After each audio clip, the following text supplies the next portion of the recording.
इसका आदेश उत्तर प्रदेश मुख्यमंत्री की तरफ से आया कि चंद्रशेखर को वहां नहीं जाने देना, क्योंकि चंद्रशेखर अगर वहां जाएगा तो होगा क्या, उस परिवार में बल पैदा होगा। और ऐसा क्या है उस गांव में जिसको छिपाया जा रहा है? लड़की का भाई बयान दे रहा है, लड़की के पिता रो रहे हैं।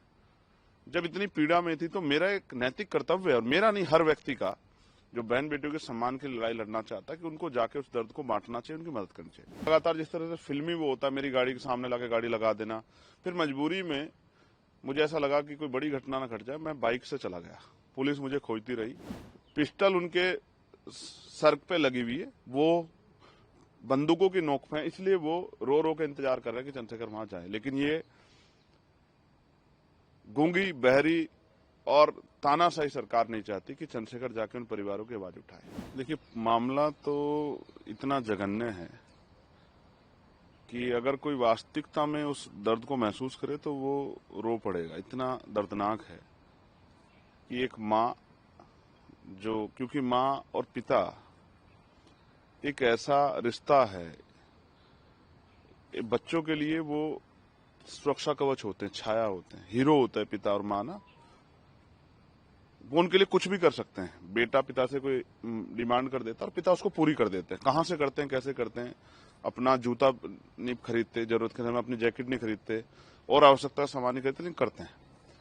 उस बेटी को कुछ दरिंदे उठा के ले जाने की कोशिश कर रहे थे, उसकी असहमति के कारण, असहमति के बावजूद।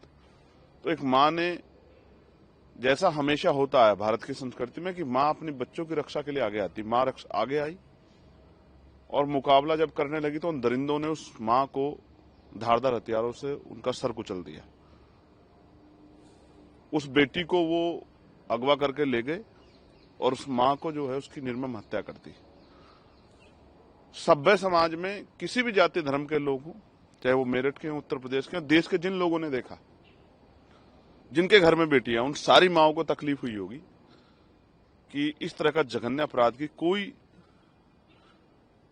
किसी भी तरह से जो है उससे सहमति उस पर दर्ज नहीं करा सकता है। हर माँ को, हर पिता को, हर भाई को चिंता हुई होगी कल उसकी बहन के साथ ना हो जाए, कल उसकी बहन के सम्मान के साथ ये ना हो जाए। हर माँ को दर्द हुआ होगा और हर माँ ने इस पीड़ा को महसूस किया होगा। मैं उस परिवार से, क्योंकि मैं बाहर था, मेरी परिवार से बात हुई, मेरे कहने के बावजूद उन्होंने अंतिम संस्कार किया। मैंने उन्हें कहा कि आपकी जो तकलीफ है आपके दिल में, बेटी बरामद नहीं हुई, उसको हम लोग कराएंगे, लड़ाई लड़ेंगे। पुलिस प्रशासन 24 घंटे का समय हमसे मांगा था। परसों रात वो समय पूरा हुआ, कल हम लोग मिलने जा रहे थे। जानबूझ के, ऐसा क्या है उस गांव में जिसको छिपाया जा रहा है? लड़की का भाई बयान दे रहा है, लड़की के पिता रो रहे हैं। जब इतनी पीड़ा में थी तो मेरा एक नैतिक कर्तव्य है, और मेरा नहीं, हर व्यक्ति का जो बहन बेटियों के सम्मान की लड़ाई लड़ना चाहता है, कि उनको जाके उस दर्द को बांटना चाहिए, उनकी मदद करनी चाहिए। मैं अपने कर्तव्य को पूरा करने जा रहा था, मुझे गाजियाबाद में रोक लिया गया, फिर मुझे खोड़ा के आसपास रोक लिया गया, फिर उसके बाद हापुड़ वाला जो कट है वहां रोक लिया गया। और लगातार जिस तरह से फिल्मी वो होता है, मेरी गाड़ी के सामने लाके गाड़ी लगा देना, फिर मजबूरी में मुझे ऐसा लगा कि कोई बड़ी घटना न घट जाए, मैं बाइक से चला गया। पुलिस मुझे खोजती रही और मैं एक साथी के साथ बाइक से टोल पर पहुंचा। मेरी समझ में नहीं आ रहा है कि उत्तर प्रदेश में ऐसा क्या हुआ है कि एक चुनावा सांसद अपने परिवार से नहीं मिल सकता, जिसमें परिवार ही डिमांड कर रहा है। क्योंकि रात मेरी उनसे वीडियो कॉल पे बात हुई, वो रो रहे थे कि आपको आना पड़ेगा, आपको आना पड़ेगा। वो भय के साए में, मैं गारंटी दे कह सकता हूं, उनके पिस्टल उनके सर पे लगी हुई है, वो बंदूकों की नोक पे है, इसलिए वो रो रो के इंतजार कर रहे हैं कि चंद्रशेखर वहां जाए। लेकिन ये गूंगी, बहरी और तानाशाही सरकार नहीं चाहती कि चंद्रशेखर जाके उन परिवारों की आवाज उठाए। मैंने कल फेसबुक लाइव के माध्यम से मांग की थी कि मुझे डर है, क्योंकि जिस तरह के हमारे सूत्रों से पता लगा कि बेटी गुंडों के पास ही थी, अपराधियों के पास ही थी, तो मुझे डर है कि उस बेटी से जबरन उसको डरा के उसके अपने फेवर में बयान न दिलवा दी जाए। इसलिए मेरी मांग है कि उस बेटी को एक बार परिवार से मिलाया जाए, क्योंकि उस बेटी को नहीं पता क्या क्या हो गया है, उस बेटी की जानकारी में नहीं है, उस बेटी को क्या बीत रही है, वो किस सिचुएशन में उसको कितना डराया गया है। क्योंकि उसका एक बयान मैंने सुना है कि मेरे परिवार की हत्या का डर दिखाकर कि उनकी हत्या कर दूंगा, ये गुंडा आरोपी मुझे लेके गया है। तो मैं चाहता हूं कि उसका डर तब निकलेगा जब परिवार के सामने वो बेटी आ जाएगी और फिर उसके बयान हो। और एक मेरा जो सबसे बड़ा डर है, जिस तरह के बयान उसके भाई और पिता के हैं, वो गांव उनके लिए सेफ नहीं है। मैं सरकार से मांग करता हूं कि उनको शहर में, क्योंकि उस डर के साए में ना वो कानूनी लड़ाई लड़ पाएंगे और ना ही इस अपमान के साथ वो वहां रह पाएंगे। क्योंकि कल वो मुझसे कह रहे थे, उनका भाई मुझसे रात वीडियो कॉल पे कह रहा था कि माँ तो मारती है, आप माँ को तो नहीं देख पाए, लेकिन पिता को भी मार देंगे, आप आ जाओ। इसलिए मैं चाहता हूं कि मैं मुख्यमंत्री योगी आदित्यनाथ से मांग करता हूं, ठाकुर योगी आदित्यनाथ जी से मांग करता हूं कि वो उस परिवार को सुरक्षित करने के लिए, अगर वास्तविकता में उनके अंदर इतना सा भी न्याय का चरित्र है, तो उसको वहां से गांव से निकाल के उस जातंकवादी, उस जातीय ईर्षा से भरे गांव से निकाल के उस परिवार को मेरठ में एक मकान रहने की व्यवस्था करा दे, जिससे कि वो परिवार अपनी आगे की लड़ाई लड़ सके।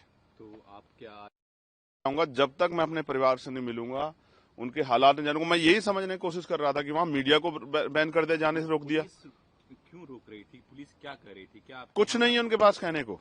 ऐसा लगता है कि मुख्यमंत्री ने उनको आदेश दिया, क्योंकि सिर्फ मेरठ की पुलिस नहीं थी, सहारनपुर की पुलिस, गाजियाबाद की पुलिस, जिस रास्ते से मैं जा सकता था वहां की पुलिस सक्रिय थी मुझे रोकने के लिए। इसका मतलब मेरठ नहीं था, सिर्फ डिस्ट्रिक्ट मेरठ नहीं था। इसका आदेश उत्तर प्रदेश मुख्यमंत्री की तरफ से आया कि चंद्रशेखर को वहां नहीं जाने देना, क्योंकि चंद्रशेखर अगर वहां जाएगा तो होगा क्या, उस परिवार में बल पैदा होगा और वो अपनी बात को मजबूती से कह पाएगा, अपनी लड़ाई को मजबूत लड़ पाएगा। और सरकार नहीं चाहती कि कमजोर वर्गों में दलित, पिछड़े, मुसलमान अपनी लड़ाई को मजबूत लड़ सके। वो उनको दबा डराकर, यानी कि हम आपको मारेंगे भी और रोने नहीं देंगे, इस तरह की तानाशाही। मीडिया को क्यों नहीं जाने दे रहे हो? क्या छिपाना चाह रहे हो?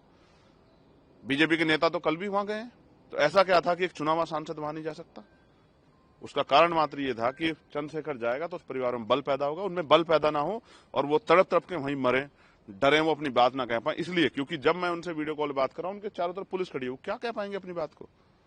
आप समझिए हालात क्या। वो मेरे साथ 2 मिनट बैठ के अपनी बात कहते, मैं उनकी बात को सुनकर मीडिया के सामने अपनी बात को रखता, प्रशांत सवाल करता। इसलिए मैंने कल भी मांग की थी अधिकारियों से कि उस परिवार की सुरक्षा सुनिश्चित की जाए, और मैं पुनः मांग कर रहा हूं, वो परिवार वहां सुरक्षित नहीं है।